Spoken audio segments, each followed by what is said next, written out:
नमस्कार दोस्तों, OCA network में आपका स्वागत है। मैं हूं ओमकार चौधरी। किरण रिजिजू ने राहुल गांधी पर बहुत बड़ा अटैक किया है। ये कहा है कि देशद्रोही ताकतों से मिले हुए हैं, कई और बातें कही हैं।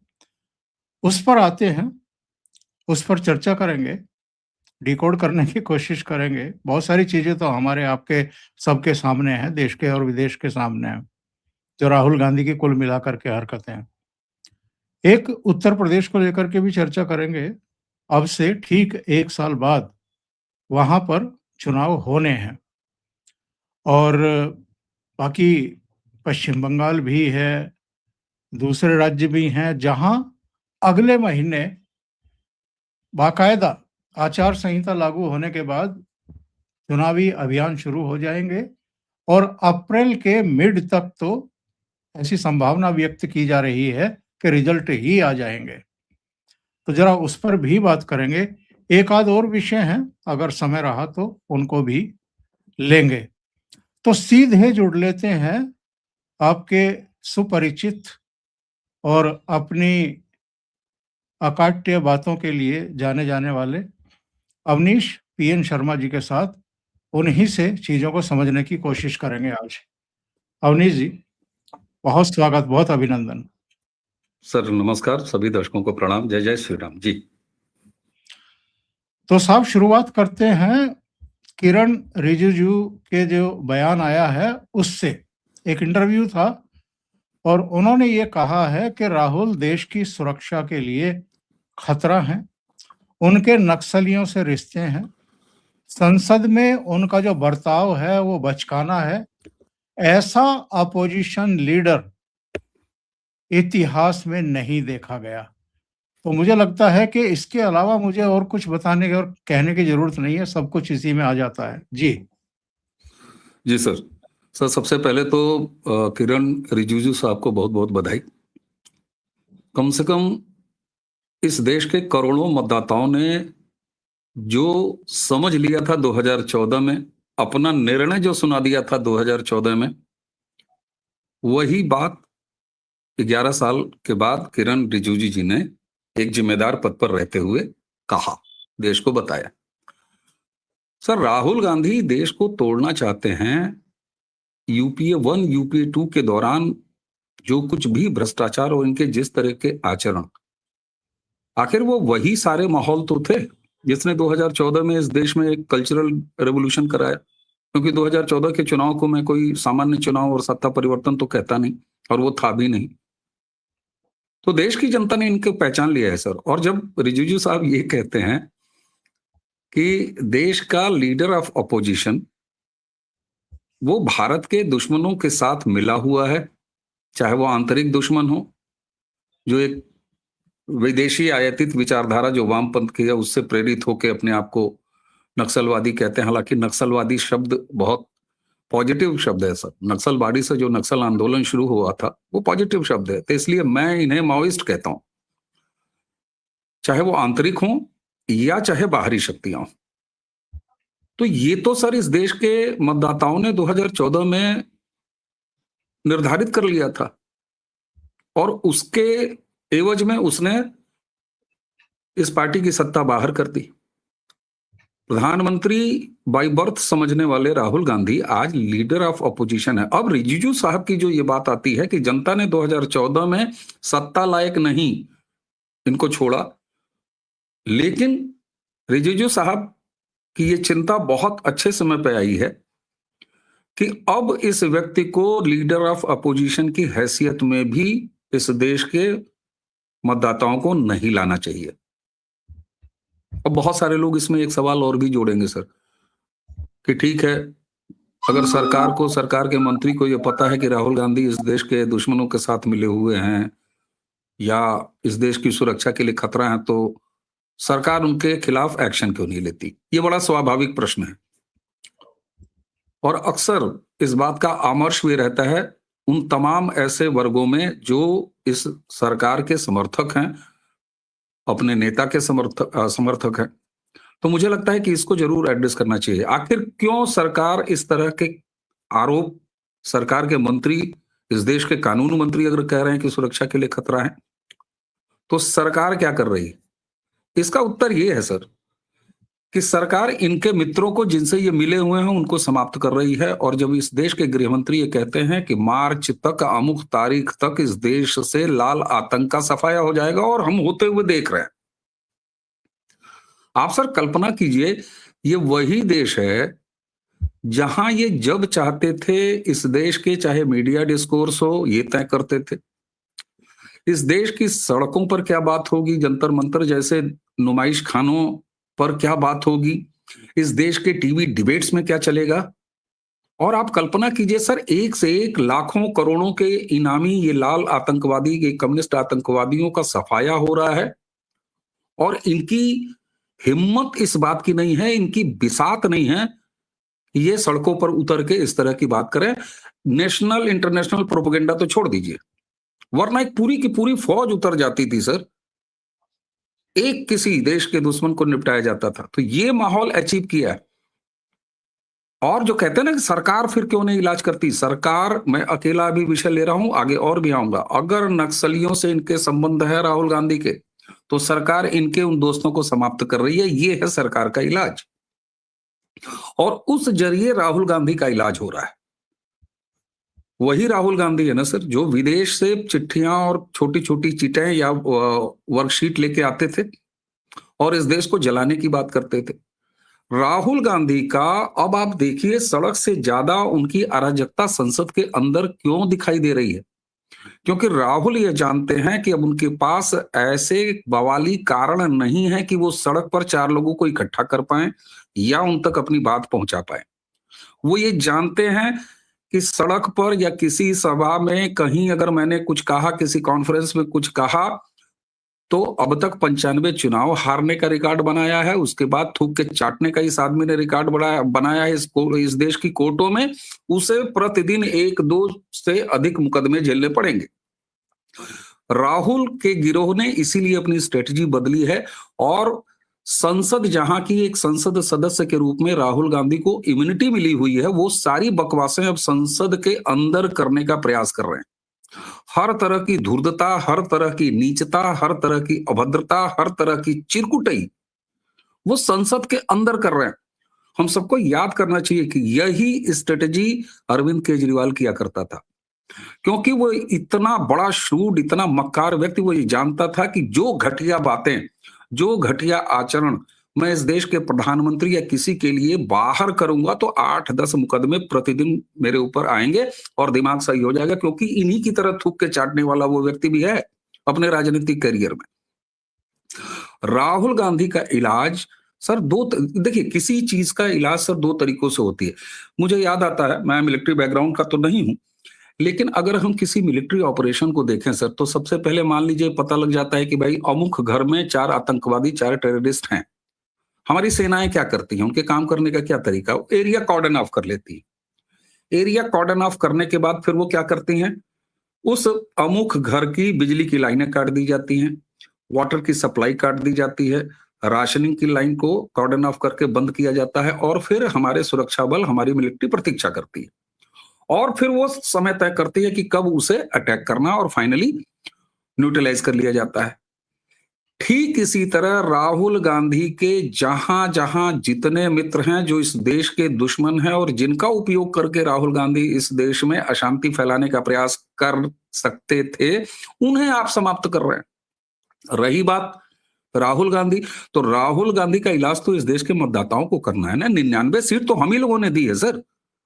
हम मुंह उठा के सरकार से कहेंगे कि इसे जेल में डाल दो, लेकिन राजनीति के मजे हुए खिलाड़ी हैं मोदी जी, और मोदी जी ये जानते हैं कि ये देश भावुक है और किस तरीके से कब भावनाओं में बह सकता है, तो वो अपने हिसाब से राजनीति इलाज कर रहे हैं। लेकिन राहुल गांधी के जितने भी शक्ति के स्रोत हैं, अगर उनको धीरे धीरे समाप्त किया जा रहा है, जिसमें नक्सलवाद सबसे बड़ा, दूसरा विदेशी ताकतें। आज राहुल गांधी ट्रेड पर बकवास कर रहे हैं, लेकिन यही राहुल गांधी क्या इस बात का जवाब देंगे कि यूरोपियन यूनियन से 18 सालों तक ट्रेड क्यों रुकी रही? राहुल गांधी दरअसल अब जान रहे हैं कि उनके पास वे मुद्दे नहीं हैं। रही बात अब राष्ट्रीय सुरक्षा पर खतरा है, बिल्कुल है सर। और एक चीज और मैं मानता हूं, जितना कुछ भी मैं पढ़ पाया हूं नरेंद्र मोदी के काम करने के तरीके को, नरेंद्र मोदी जी धीरे धीरे अपने कामों की मुखबिरी देते हैं। अगर माइन्यूटली कोई उनको ऑब्जर्व करे तो उसको ये पता लग जाएगा कि आगे आने वाले समय में किस तरह की चीजें होने जा रही हैं। इस देश का कानून मंत्री अगर ये कहते हैं तो निश्चित तौर पर मैं राहुल गांधी की और फाइलें और कुंडली खुलते हुए देख रहा हूं। आप याद कीजिए सर, इससे पहले ये सीक्वेंस है जिससे हमें इशारा मिलता है। ना आप मोदी के पास बैठते हैं, शाह जी के पास बैठते हैं, ना मैं मोदी और शाह के पास बैठता हूं। लेकिन केवल सीक्वेंस कुछ ऐसे होते हैं जो हम लोगों को ये संकेत दे सकते हैं। इससे पहले याद कीजिए, जब ये अभी बंदा गया था, जहां ये स्कूटी से घूम रहा था, मुस्लिम औरतों के बीच में घूम रहा था, तमाम चीजें कर रहा था, उसी समय एक बाकायदे चिट्ठी राहुल गांधी की सुरक्षा में लगी हुई टीम ने लिखी थी गृह मंत्रालय को, और उसमें यह लिखा था कि ये अपने वेयर अबाउट्स नहीं देते, ये अपने आने जाने की खबरें नहीं देते, और इस तरीके से हमारे काम करने में अवरोध पैदा होता है। ये जब तक विदेश चले जाते हैं वेयर अबाउट नहीं देते। ये अनायास नहीं हुआ था सर।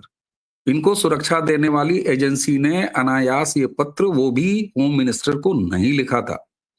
पीछे बैकग्राउंड में काम चल रहा है निश्चित रूप से। और अब जब इस देश के कानून मंत्री यह कहते हैं कि इस देश का लीडर ऑफ अपोजिशन, इस देश की सुरक्षा पर खतरा है, तो मैं अब एक नई फाइल, अब वो किस तरह की होगी ये हम आप नहीं कह सकते, लेकिन इनकी सुरक्षा, इनकी टीम द्वारा ये बताया जाना, ये कहा जाना कि वेयर अबाउट्स नहीं, फिर किरण रिजिजू का ये रिपीट करना कि ये अलग अलग जगहों पर जाते हैं और देश के जो विरोधी हैं बाहर बैठे हुए उनसे मिलते हैं, ये क्या संकेत देते हैं?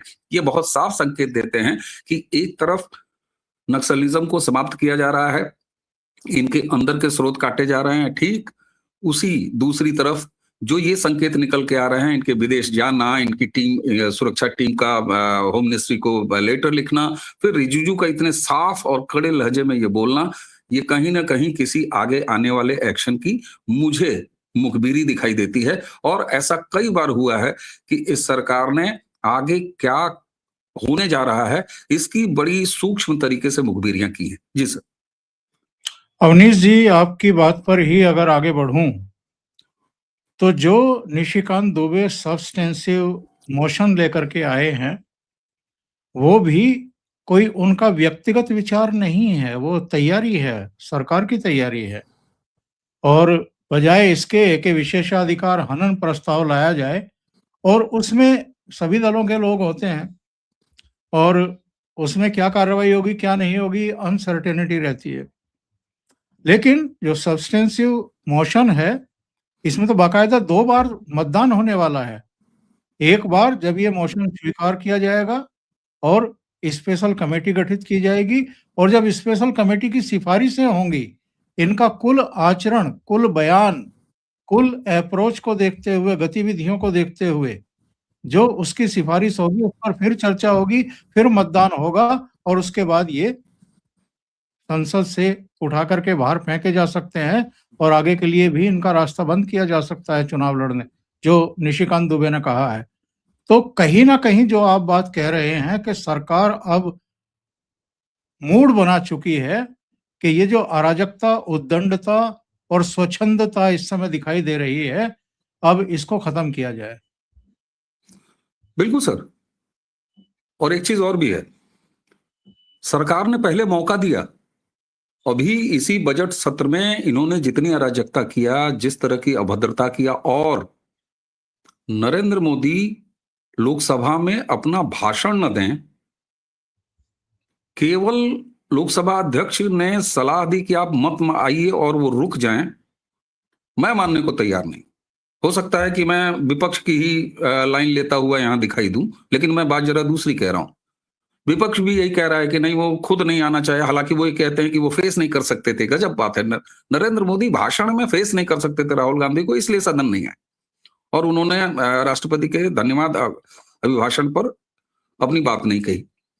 लेकिन नरेंद्र मोदी सरकार ने और पूरी सरकार ने इस पार्लियामेंट सेशन में राहुल गांधी को अपने कपड़े उतार उतार के इस पूरे गिरोह को, पूरे देश को अराजकता दिखाने का अवसर दिया। ये प्लान था। राहुल गांधी और पूरा विपक्ष साफ तौर पर सरकार के इस ट्रैप में फंसा है। इनको बड़े कायदे से ये सड़क पर उलझुलता करते हैं। ये अब तक संसद में हल्की फुल्की 2-4 हरकतें और भी करते रहे हैं, लेकिन जिस तरीके से इस बार, चाहे वो नरवणे की किताब के बहाने हो, चाहे उसके बाद और तरह की हो, महिलाओं को प्रधानमंत्री की बेंच तक भेजने के बात हो, या फिर संसद के मयूर द्वार के, मकर द्वार के सीढ़ियों पर लगातार अराजकता, जब 2 रिस्पॉन्सिबल और बहुत सीनियर मिनिस्टर सरकार का पक्ष रख रहे हों, उस समय लुच्चे की तरह किसी के माइक के सामने कूदना और हाथ पकड़ना, ये तमाम तरह की जो विक्षिप्त हरकतें थी, इसे देश ने देखा है। और न सिर्फ देश ने देखा है, ये बड़ा महत्वपूर्ण तब हो जाता है ये जब हाउस के अंदर एक एक एक्टिविटी रिकॉर्ड हुई है। ये दस्तावेजीकरण है, अब इसको आप कहीं नकार नहीं सकते। तो पहले सरकार ने इनको संसद के अंदर, क्योंकि संसद से अयोग्य घोषित होना है इस व्यक्ति को, ये तैयारी सरकार अब कर चुकी है, मन बना चुकी है। इसलिए जरा जो भोली मानसिकता है हमारे जनता की, वो कहीं पसीज न जाए, तो ये एक क्विक रिमाइंडर था कि देखो ये आदमी क्या क्या कर सकता है। और प्रधानमंत्री ने एक बड़े, उनकी सुरक्षा से जुड़ा हुआ विषय भी है, मैं ये नहीं कहता, लेकिन प्रधानमंत्री जी ने लोकसभा में जो भाषण नहीं दिया, भले इनके समर्थक वर्ग में भी ये बात गई कि अरे मोदी जी क्यों डर गए राहुल से, ऐसा भी क्या हो गया, सरकार को बोलने नहीं दिया। मजा लेने वालों ने यहां तक कहा कि ये देखिए अब नरेंद्र मोदी की क्या करेज है कि वो नहीं बोल पाए। लेकिन मैं जितना नरेंद्र मोदी को समझ पाता हूं, वो व्यक्ति अपने पिच पर ही खेलते हैं और दूसरों को अपने पिच पर लाने के लिए मजबूर करते हैं। सरकार ने और प्रधानमंत्री ने अब ये तय कर लिया है कि इस विक्षिप्त व्यक्ति की उच्छृंखलता को अब आगे नहीं आने देना। आपने बहुत सही कहा, इनके खिलाफ दूसरा मोशन आ सकता था, लेकिन नहीं, निष्कासन जैसी सजा वाला ये जो मोशन लेके आए। और सर, कभी कोई बात, आप क्या समझते हैं कि ये 2 बैग किताब लेके निशिकांत दुबे चले गए हैं ऐसे ही? और भारतीय जनता पार्टी कोई ऐसी पार्टी नहीं, कार्डर बेस्ड पार्टी है कि जब जिसका मन आए तब वो अपनी हरकतें कर दे, बिल्कुल नहीं। मुझे तो इस लोकसभा का जब गठन हुआ था 24 वाला, तो पहला भाषण नरेंद्र मोदी की एक लाइन मुझे प्रधानमंत्री जी की याद रहती है। उन्होंने एक बात तो कही थी सर, कि इकोसिस्टम को उसी की भाषा में जवाब दिया जाएगा। तो भाषा केवल मौखिक नहीं होती। अब अगर संसद में राहुल गांधी इस तरह की अभद्रता कर रहे हैं, तो मेरा ये मानना है, आपने बिल्कुल सही डिकोड किया, आपने अच्छा किया, निशिकांत दुबे जी के उस मोशन का जिक्र कर दिया। सरकार ने ये तय कर लिया है और अब इनका काम लगेगा बड़ा। तो एक साथ पहले इनके जो आंतरिक दोस्त हैं उन पर लगाम, उसके अलावा जो इनके फॉरेन सहयोगी हैं, जो इनके फॉरेन मास्टर्स हैं, उनका इलाज। और भारत अब उन दृष्टि से इंटरनेशनल फ्रंट पे बहुत आगे बढ़ गया है सर। आप एक डील के बाद दूसरी डील, दूसरी के बाद तीसरी, आज मैक्रोन यहां पर हैं, आज शाम तक आपको देखिएगा क्या मिलेगा। 20 देशों, 23 देशों के राष्ट्राध्यक्ष, हजारों हजार इन्वेस्टर्स इस समय दिल्ली में हैं एआई पर। एआई जिसे नवीनतम टेक्नोलॉजी माना जाता है, भारत आज पूरी दुनिया को अपने एआई की मुट्ठी में करके बैठा हुआ है। तो उस फ्रंट पर तो काम दूसरी तरफ आगे बढ़ रहा है। लेकिन राहुल गांधी का अब इलाज सरकार ने सोच लिया है और तय कर लिया है, और ये वो इलाज होगा जिससे ये सहानुभूति का सौ भी नहीं इनके हिस्से में आएगा निश्चित तौर पर। इसलिए कहते हैं ना, नरेंद्र मोदी जी बड़ा ठंडा करके खाते हैं सर। कई बार तो जिसको खाते हैं उसी को नहीं पता चलता कि हमें खाया जा रहा है। अब आप देखिए ना, एक तरफ तो सब्सटेंसिव मोशन लाया गया निशिकांत दुबे की तरफ से, दूसरी तरफ दिल्ली पुलिस ने मुकदमा दर्ज किया संगीन धाराओं में एक अप्रकाशित किताब को संसद परिसर में ले जाकर के लहराने को लेकर के। उसमें राहुल गांधी के सिर पर भी तलवार लटक गई है। पेंगुइन के ऊपर उसको नोटिस इश्यू हो चुके हैं, सवाल पूछे जा चुके हैं। जनरल नरवणे को भी जवाब देना होगा कि जब तक डिफेंस मिनिस्ट्री से उसकी परमिशन नहीं मिली थी, तब तक आपने छपने के नाम पर पेंगुइन को वो कैसे हैंड ओवर कर दी। तो ये मामला यहाँ रुकने वाला है नहीं। और एक बात नोट कर रहे होंगे आप, सुबह से मेरा वीडियो चल भी रहा है, जब से एफआईआर दर्ज हुई है राहुल गांधी और उनकी बहन जी जैसे सुधर सांप गए। सूंघ जाता है, सांप सूंघ जाता है, वो किताब भी गायब। अब मीडिया पर आकर के किताब के बारे में चर्चा भी गायब, एकदम चुप्पी साध गए हैं। अगले दिन अच्छे बच्चे बन के भाषण दे रहे थे, जो जिद पर अड़ा था। दरअसल सर, राहुल गांधी को सबसे बड़ी समस्या ये है कि वो एक ऐसी पार्टी है जो एक परिवार की दुकान है। अब उस दुकान में राहुल गांधी को जितने समझाने वाले थे, उसको तो राहुल गांधी ने खुद ही समझा दिया। वो सारे के सारे आज बाहर हैं।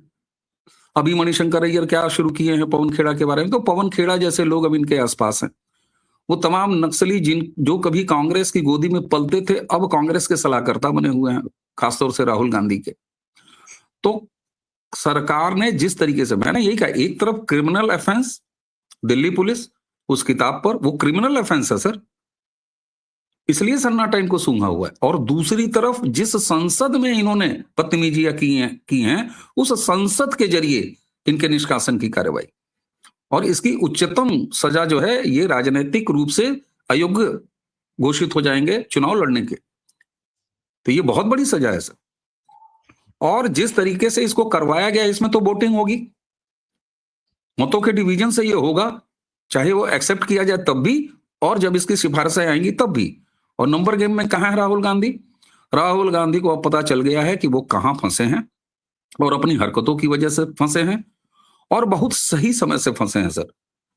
इनको इसी समय क्यों, उसकी वजह यह है, मैं बार बार सर, सरकार क्या कर रही है, सरकार क्या कर रही है? अरे भैया, लीडर ऑफ अपोजिशन लाइक 99 सीटें दिया किसने उसको? हम ही ने तो दिया सर, और किसने दिया? तो निश्चित तौर से अब इनको ये पता चल गया है कि हमारा इलाज होने जा रहा है, और यही वजह है कि भाई बहन अच्छे बच्चे की तरह व्यवहार कर रहे हैं। लेकिन इनके अच्छे बच्चे के व्यवहार को अभी यह देश नहीं ले रहा, क्योंकि देश तो सरकार बाद में कार्रवाई करे, 11 साल बाद कार्रवाई करे।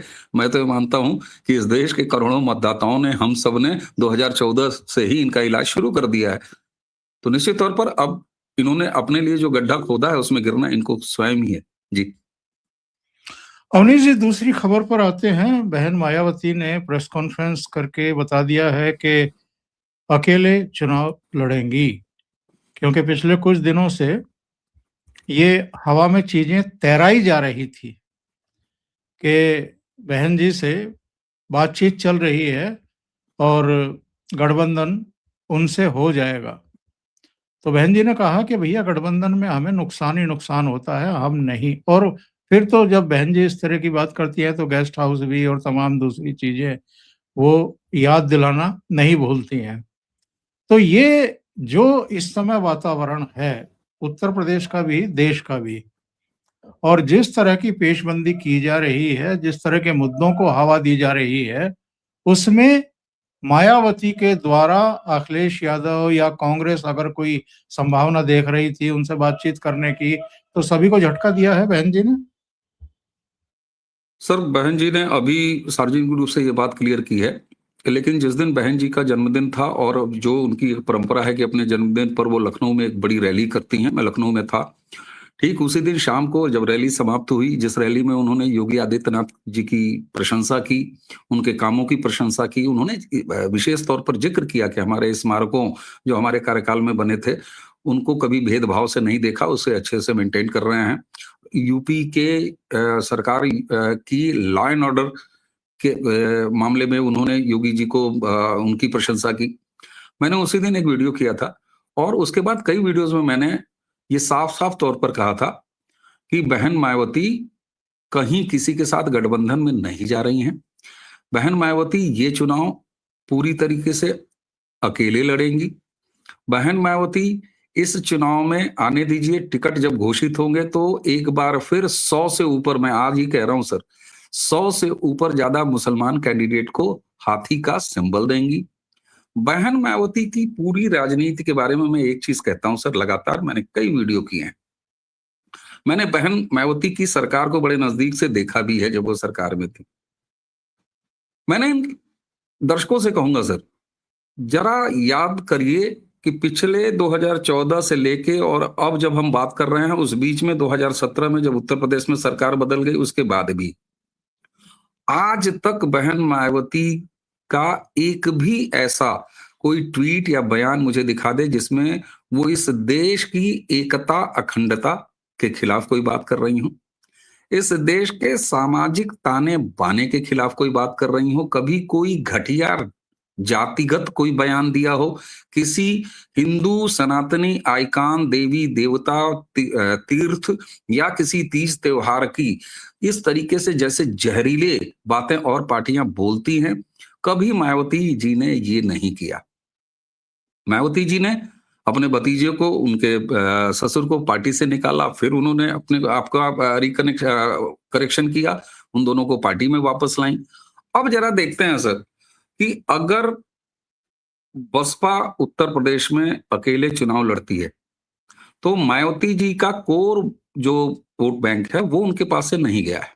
जो वोट बैंक गया भी है वो 2014 में नरेंद्र मोदी के जरिए वो धीरे धीरे भारतीय जनता पार्टी की तरफ आया।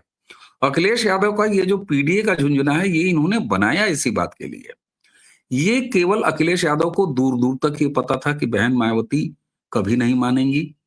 एक लोकसभा इलेक्शन में वो करके ये देख चुकी हैं और अखिलेश यादव अब एक, जैसे कहते हैं ना, धुंध क्रिएट करना चाहते थे, एक भ्रम क्रिएट करना चाहते थे ताकि भारतीय जनता पार्टी की तरफ से कोई इस तरह के उल जलूल चीजें आए, लेकिन भाजपा ऐसा रिएक्ट करती नहीं। खासतौर पर कांग्रेस जरूर ये चाहती थी क्योंकि कांग्रेस अब ये जान चुकी है कि रीजनल पार्टियों को आगे ज्यादा प्रमोट करना वो हमारे लिए नुकसान हो रहा है। खुद कांग्रेस के अंदर ये कहा जाता है, बिहार में आप देखिए लास्ट टाइम तक ये था, ये द्वंद्व में थे कि हम अकेले जाएं कि, और अंत में नुकसान उन्होंने किया ही। यही कांड राहुल गांधी अखिलेश यादव के साथ आप देखिएगा इस 2027 के विधानसभा चुनाव में करेंगे। Multipolar election Bharatiya Janata party के लिए हमेशा कामयाब सिद्ध होते हैं। दलित आप चाहे देख लीजिए, जो मायावती जी का कोर वोटर है वो 2014 हो, 2017 हो, 2022 हो, वो घटा जरूर है लेकिन वो पूरी तरीके से मायावती से दूर नहीं गया है। हाँ, अब वो 2024 का जो लोकसभा का यूपी का नतीजा है उसमें जरूर ये दिखाई देता है कि जो नरेंद्र मोदी के समय या 17 के समय पहले के चुनाव में जो मायावती का घटता हुआ वोट बैंक बीजेपी की तरफ शिफ्ट हुआ, 2024 के लोकसभा चुनाव में संविधान बदल देंगे और ये राहुल गांधी की जितनी बकवासें थी उससे वो थोड़ा बहुत सपा की तरफ गया था।